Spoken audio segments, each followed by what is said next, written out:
All right, Dennis, let's talk about one of the most critical aspects of practice ownership, something that directly impacts your profitability and your peace of mind: collections. Are you collecting what you produce? Do you know what a healthy collections percentage even looks like? Or do you feel like you're constantly chasing money, dealing with these growing accounts receivables, and leaving hard-earned revenue on the table? Today, we're diving deep into the key to high collections. I'm not just going to tell you that you should be collecting more. I'm going to give you a complete system-based blueprint. We'll define what a high collection rate actually is.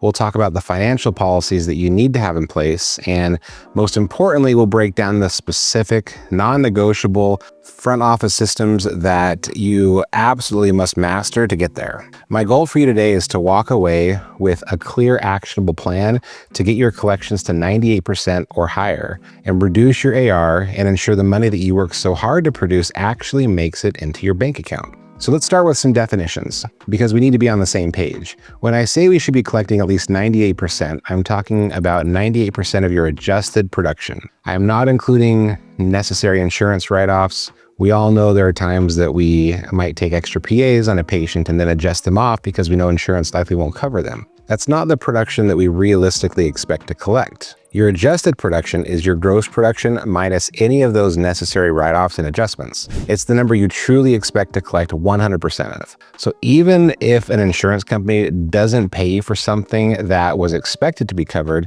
in a well-run practice, the patient is responsible for that portion. So why 98%? Why not 100%? In a perfect world with perfect financial policies, the only time you should really not be collecting something is when an insurance company unexpectedly denies a claim, and for whatever reason, you're unable to collect that remaining balance from the patient at all or in full. That small gap is really the only situation that should account for anything less than 100% of collections. The foundation for achieving this begins with having great financial policies. The absolute best case scenario is a practice that pre-collects for large treatment and collects at time of service for the rest. If you can set up your practice with this as your standard operating procedure, you're in a fantastic position to hit that 98 to 100% collections mark. Now, the moment you start offering your own in-house payment plans, it becomes incredibly difficult to stay close to that 100% goal. I generally would not recommend in-house payment plans for most dentists in most situations. It can be made to work, but you have to realize that the second you open that door,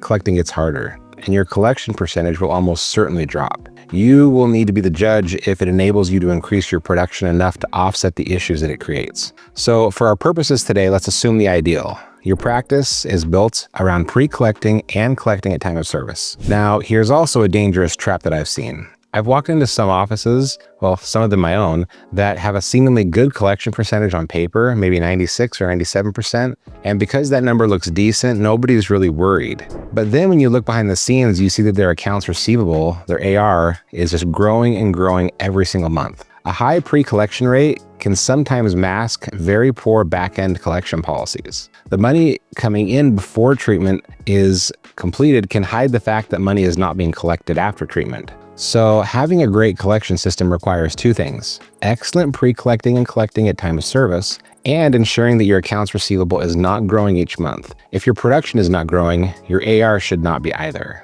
Now, so what's a healthy AR level? I would say that a total AR of less than 1 month's average collections is very reasonable. Under 75% of 1 month's collections is good, and under 50% of 1 month's collections is excellent. And this is what we should all be striving for. Okay, so we understand the goal, and we understand the importance of pre-collecting. So when should you be pre-collecting? You can set this policy up in a couple of ways. You could say that you pre-collect for any treatment plan over a certain dollar amount, or my preferred method is you can say that anytime you're booking more than an hour of the doctor's chair time, you require prepayment to reserve that dedicated time. You can explain to the patient, anytime we reserve an hour or more of the doctor's time specifically for you, our policy is to handle the financial arrangements ahead of time. This way, on the day of your appointment, we can focus completely on the treatment and care without having to worry of the business side of things. Now, some offices offer a 3 to 5% discount for prepayment, and I do that sometimes as well. But frankly, with how tight margins are getting, I'm even considering phasing that out and just making it the standard expectation.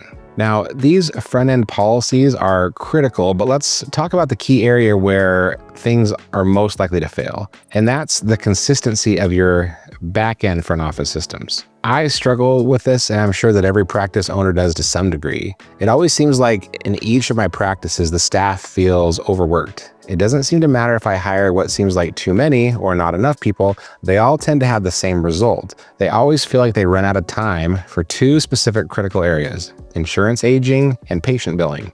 And I also find that EOB posting is often another one of those first things that start lagging when my team gets busy. So let's break down these systems and see why they're so critical for achieving high collections. First, insurance billing. This is pretty basic, but it needs to be tight. You must have a system where every claim is billed within 24 hours of the procedure being completed. So by the end of business today, every claim from yesterday should be submitted. You should never have more than a 1-day lag. And every single day, someone on your team needs to be responsible for checking the rejected claims report from your clearinghouse and fixing any issues like wrong subscriber IDs or birth dates, and then adding any necessary attachments and then resubmitting them. If you do this daily, then you're in a pretty good starting position. Next, and this is absolutely critical, is EOB posting. When a claim gets paid, you receive an explanation of benefits, or an EOB. In a busy practice, posting these can be very time-consuming, but you cannot let it slide. The EOB posting is the critical moment where you find out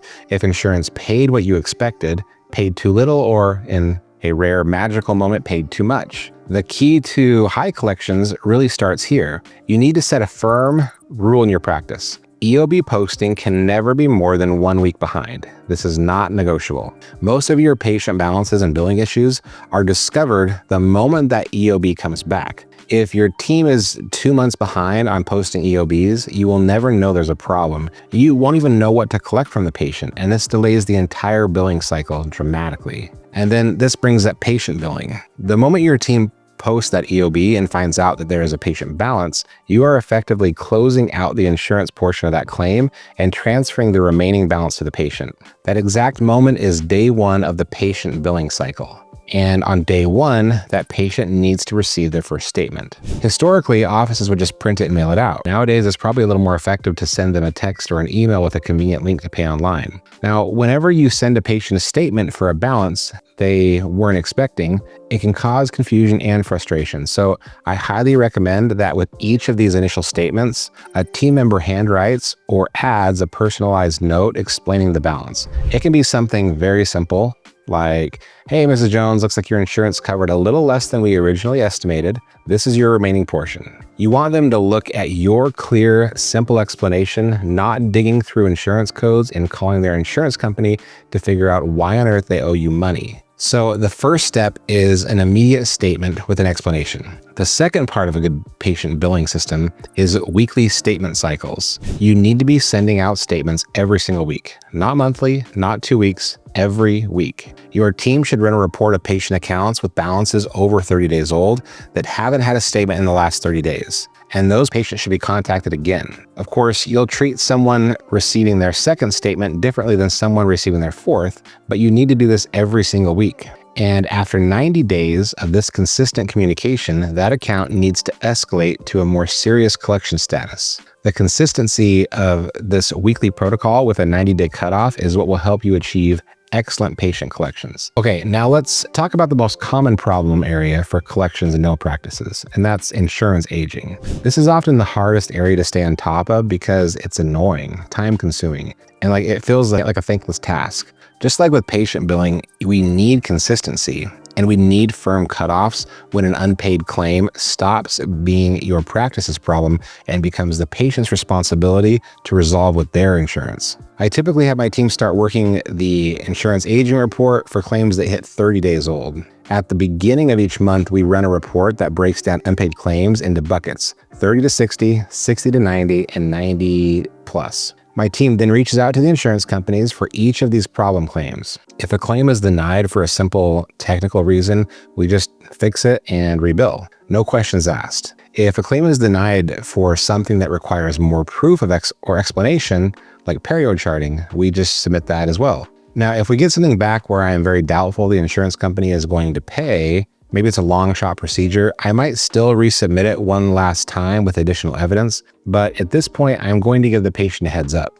If there's any reasonable chance the patient is going to end up owing this money, I want to prepare them for that possibility. You can have some simple scripting for your team, like, "Hey, Mr. Smith, just wanted to give you an update. For some reason, your insurance is being very difficult and denied the claim. Now, we're going to do everything that we can and we're going to resubmit it, but I wanted to give you a heads up just in the rare case that they don't cover it and you might be responsible for this portion. We hope not, but we wanted to be transparent with you." This simple call or communication helps soften the blow if it does come back denied again. And at any point, if we get a claim that gets denied for a reason that we know is final, you zero out the insurance claim and you pass that balance directly to the patient. And that account now enters day one of the patient billing cycle that we just talked about. The sooner you can do this, the better your chance of collecting that money. For larger dollar amounts, your explanation needs to be better. Sometimes it might even warrant a personal call from you to explain that situation. So let's do a quick review of the key components for high collections. First, you are pre-collecting for a large portion of your bigger appointments. Second, you are billing your insurance claims within 24 hours. Third, when EOBs come in, you are posting those payments within 1 week max. And fourth, whenever a patient balance is created, you immediately send them a statement with an explanation. And fifth, you are running a weekly patient billing cycle with a 90-day cutoff, and then you ramp things up and turn it into pre-collections.